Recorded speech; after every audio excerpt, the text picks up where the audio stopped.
This is not the first time it has happened in Pakistan. A gang of dacoits attacked a Hindu temple in Pakistan's southern Sindh province on Sunday. This act of vandalism targeted a place of worship belonging to the minority Hindu community and occurred within a span of less than 2 days since the previous attack. The assailants used a rocket launcher and their actions were preceded by warnings of retaliation against Seema Haider, who had traveled to India to be with her partner from the PUBG game. Joining us on the broadcast would be Aditya Raj Kaul, Zulkarnain Tahir, and from Lahore, Asif Ramiz Dawoodi, and we would also be joined by Nazia Ilahi there. Let me begin with you, Nazia, first. Obviously, how do you see this attack on the minority community worship sites? Plus, this is a repetition time and again. Exactly, the forcible conversion, child marriage, demolition of temple, threat and deprivement on Hindus, Pakistani Hindus, terrorism activities are the behavior and nature of the Pakistanis. This is very common. We always heard, we always listened, we always seen these things. Even a few days ago, we saw on many news channels that an anonymous phone call threatened regarding 26/11 again. So this is completely obnoxious. This is also anxious, and our central agencies are working on this. This is very, and we are in hope. But the nature of Pakistani is now upfront, and we can see, and the entire world can see these things. Right, Aditya. Obviously, you have been following stories like these for a longest period of time. Now, talking about Pakistan and these attacks on minority Hindu communities, not new. What is exactly behind this? How do you read it?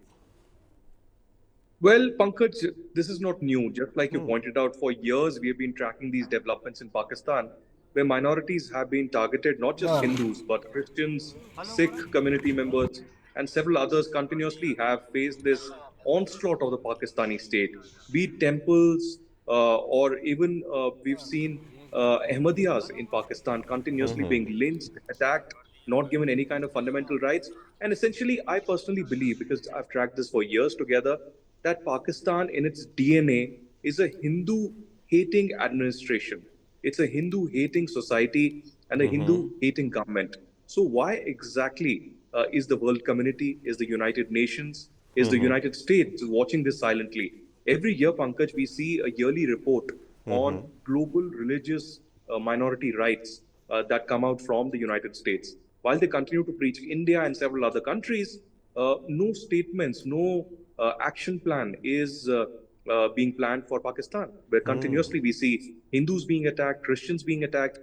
We see often a forceful abduction of Hindus, Sikh, and Christian girls, and then forcibly marrying them off after their conversion to Islam. There is a very radical Islamist called Mia Mittu in Sindh who's involved in these radical preachings and convergence. Why no action has been taken? The Pakistani government, the Pakistan army is not just watching it silently, but is letting it happen. It is a state policy of Pakistan through the Pakistan army to essentially target Hindus, and other minorities in Pakistan. Often, almost every month, we see Sikh shopkeepers in Khyber Pakhtunkhwa being attacked similarly. And it's not just religious minorities, even people from other ethnicities. For instance, we saw an Afghan singer being gunned down yesterday in Khyber Pakhtunkhwa. Who is responsible for that? She had evaded and escaped the clutches of Taliban from Afghanistan in 2021 for a better future in Pakistan. But imagine, she's been backstabbed even in Pakistan by so-called unidentified gunmen. So this is a very, natural process in Pakistan. We saw the case of Seema Haider, who escaped to India to marry her Indian boyfriend. But in revenge, there are bandits and these Islamist zealots who are continuously attacking and trying to instill fear in the Hindu minorities of Sindh. Absolutely, absolutely. And now, obviously, this begets a question, Aditya, that time and again we have seen this happening, and on international stage, talking about the role of Pakistan, calling out names there. It is very important. Asif Ramiz Daudi, foreign affairs expert, joins us there. Mr. Daudi, thank you so much for speaking to us.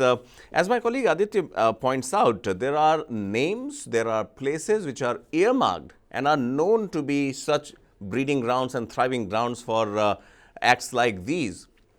How do you believe that India could register its protest, first of all, in that regard, and secondly, the global community can actually call out Pakistan on these fronts? Well, that's a very good question. There is a correction. I'm from India. I'm a proud Indian, and that's a very good question.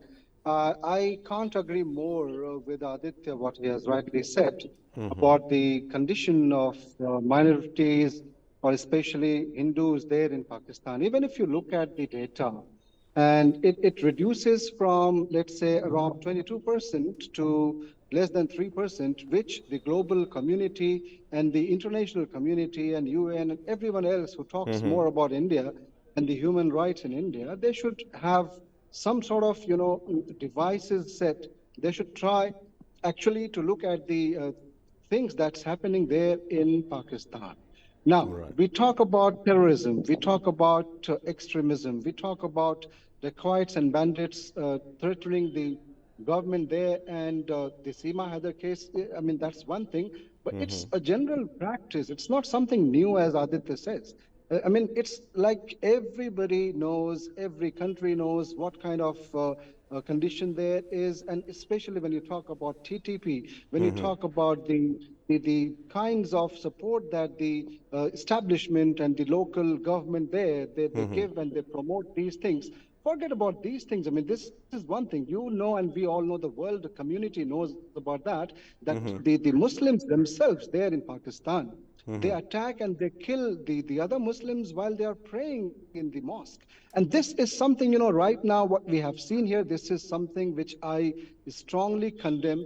And I invite through your channel the world community's attention that they should focus on this as well. And they should, for the time being, I mean, they have a lot of time to criticize India, to look into the internal matters of India, but they should also try to look into this one in particular, because I am settled in, I live in the Middle Eastern countries for more than 22 years. And I have seen there are many countries, like, for example, I live in Saudi Arabia and UAE, and you talk about the other countries, they do not promote these extremism. They do not support what is happening there in Afghanistan. But what we see here right now in Pakistan, it's something which is very serious and which is very unfortunate. What is there with the Seema Haider case? I tell you, it's something different. I mean, we have to understand, I mean, perhaps lately we'll know what is the exact story, whether she is a spy or what is happening there.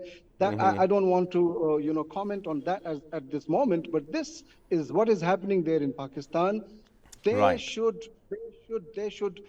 stop it. They must stop it immediately. And the government there, which is never sincere about these kinds of attacks, they should take a note of that, and there should be a global pressure on Pakistan on this.